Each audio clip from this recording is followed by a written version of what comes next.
Assalamualaikum warahmatullahi wabarakatuh. Salam jumpa mahasiswa Universitas Terbuka dimanapun Anda berada. Perkenalkan, saya Fitri Iswari sebagai tutor Anda pada mata kuliah Bahasa Inggris untuk guru sekolah dasar. We will discuss about the material in your BMP, that is module 4. Okay, in the initiation 4, you will have telling time and telephone communication, and there will be 4 subtopic.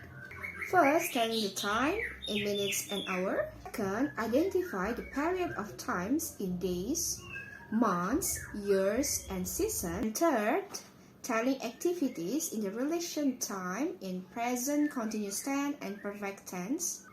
And the last, telephone communication.